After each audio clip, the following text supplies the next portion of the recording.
Thanks for your support as a channel member, LA Racing! F1's team to be is now McLaren. For the first time in 26 years, they are Constructors Champions, all thanks to Lando Norris' dominant victory at the season finale in Abu Dhabi.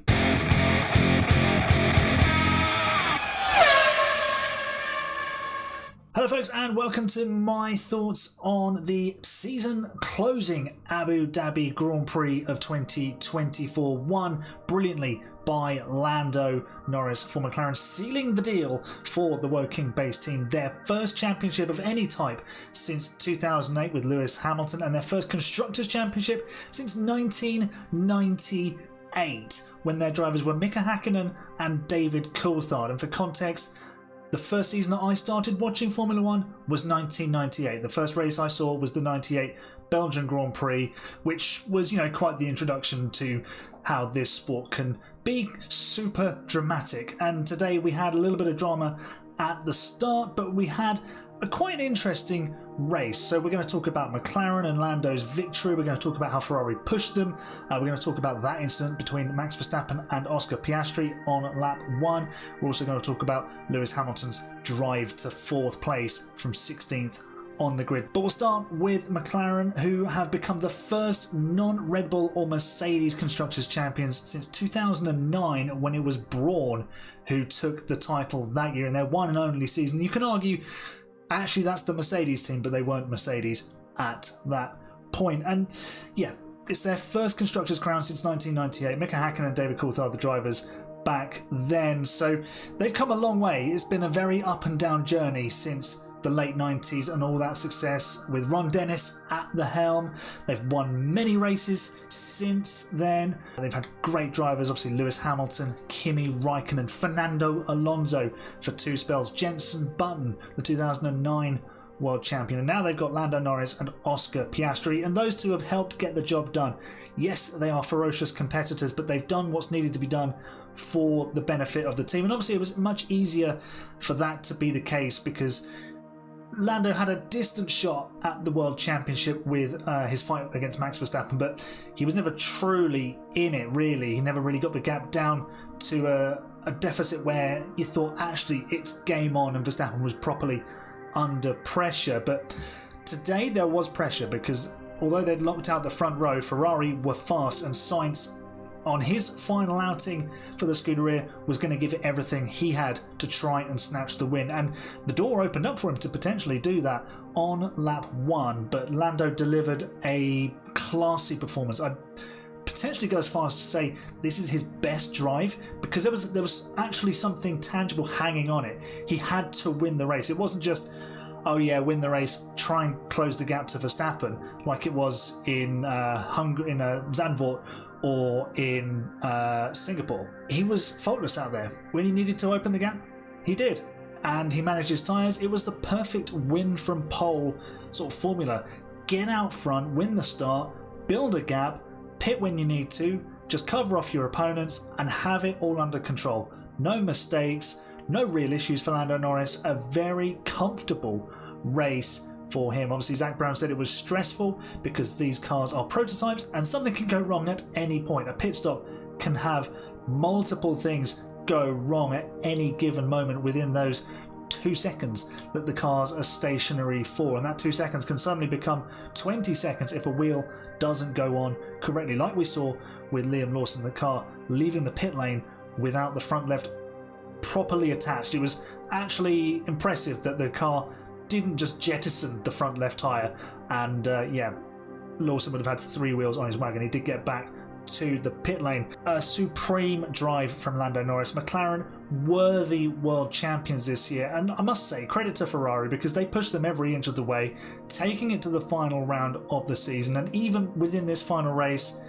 they delivered a really good performance. And I think that just goes to show what a good job that Fred Vasseur has done. And before I touch on Fred Vasseur, let me just highlight Andrea Stella has done a fabulous job with McLaren. I was a bit perplexed when he was promoted to team principal at the start of 2023. I thought, okay, well, Andrea Seidel has done a very good job with McLaren to get them from where they were, which was down in the doldrums, and he's returned them to, you know, potential podium sitters.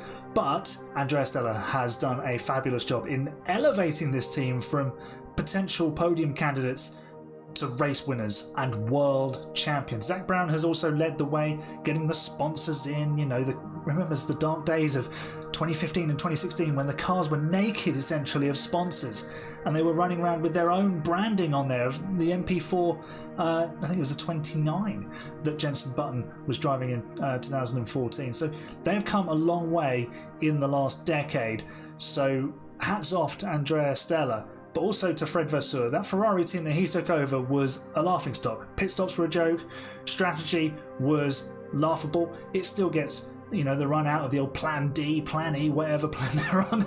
But, you know, to take them to the brink of winning the Constructors' Championship shows what turnaround he's delivered. And look, Carlos Sainz is a very good driver, but they've got possibly the greatest ever joining them next season. So if they can deliver a season akin to this one and just tidy up a few little bits, not have that drop off mid-season, Ferrari will be a force in 2025.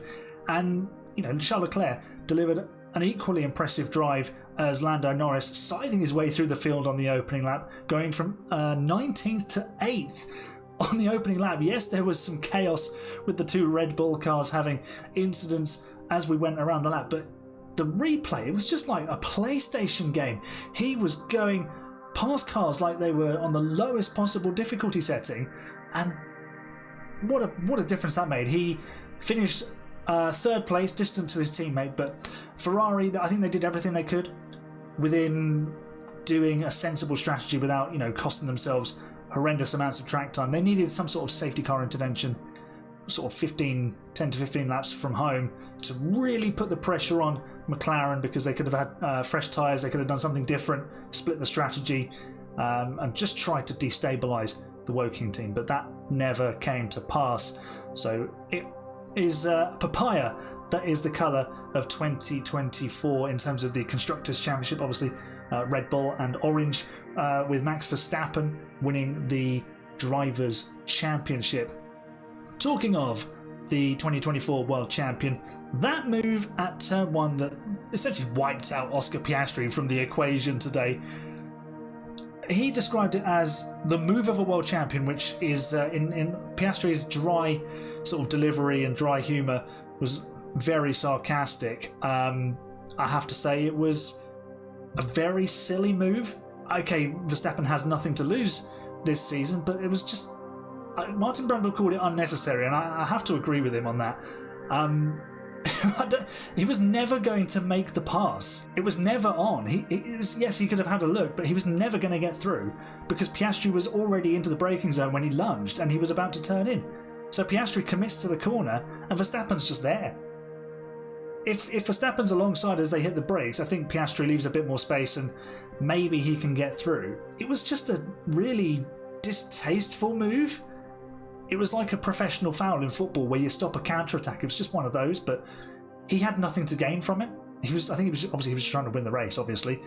And then he came out and sarcastically asked whether the stewards should give him 20 seconds for the incident and called them stupid idiots, which is probably one of the nicer things he's had to say about the stewards at times this season. But still, Max's ability behind the wheel of a racing car is without doubt. He is the class act of the field this year, at least. I think there are several drivers that can match him on a day. Whether they can match him across the season is something we're still yet to find out. But sometimes his almost entitlement and arrogance really make you question, you know, does he have to behave like that? Everything's done and dusted. Yeah, you want to be as successful as possible, but, you know, you've taken the penalty.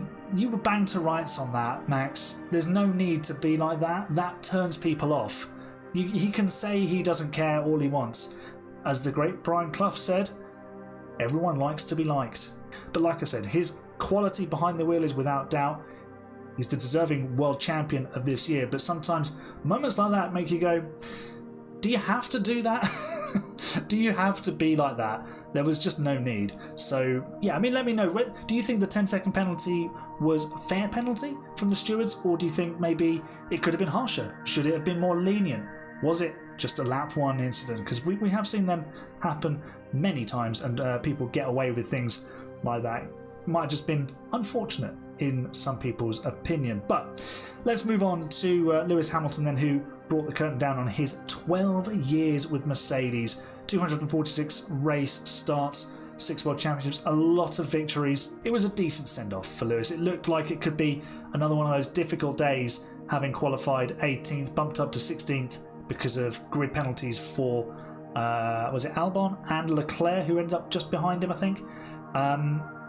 Great race pace from Lewis, as you would expect. The Mercedes working pretty well. Probably the third quickest car this weekend, you'd have to say. Maybe Verstappen without the 10 seconds might have finished ahead of Lewis or George, but I think George he didn't get caught by Verstappen, so it tells you that they were fairly evenly matched. And obviously Lewis putting that fantastic overtake on George on the final lap. I was watching the onboard with Lewis on my iPad, and it was a stunning overtake. George didn't make it easy, and nor should he, but Lewis made that move stick. And it was, you can say he's on fresher tyres and stuff like that, but these are professional racing drivers, and that's the last chance to make that move stick. It's not easy to go around the outside at turn 9. So all credit to Lewis. He did a great drive, and he's just managed to outscore George Russell during their time as teammates. He doesn't finish ahead of him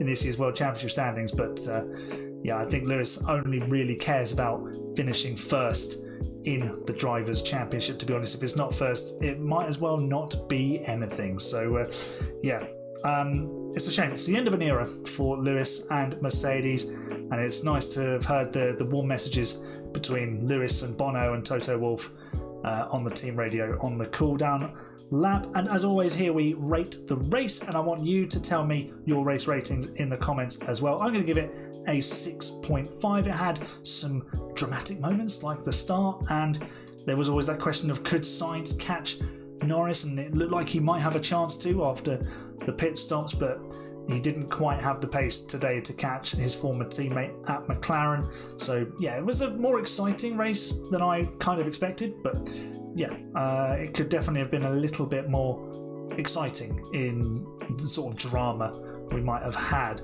And as always, we do an alternative driver of the day. Charles Leclerc won the fan vote on F1.com, I think it was, and I'm going to give mine to Lewis Hamilton. Pure British bias, pure Lewis bias. But as you can see, I've got the Ferrari hat. It's ready for next season. I'm going full tifosi next year, and I'm not. I'm not bothered. I don't care. I'm going full tifosi, but maybe I'll get 2 caps and stitch them together or something like that. Do like one of those abomination half and half scarves in football matches. But Lewis Hamilton, driver of the day for me. That wasn't Charles Leclerc.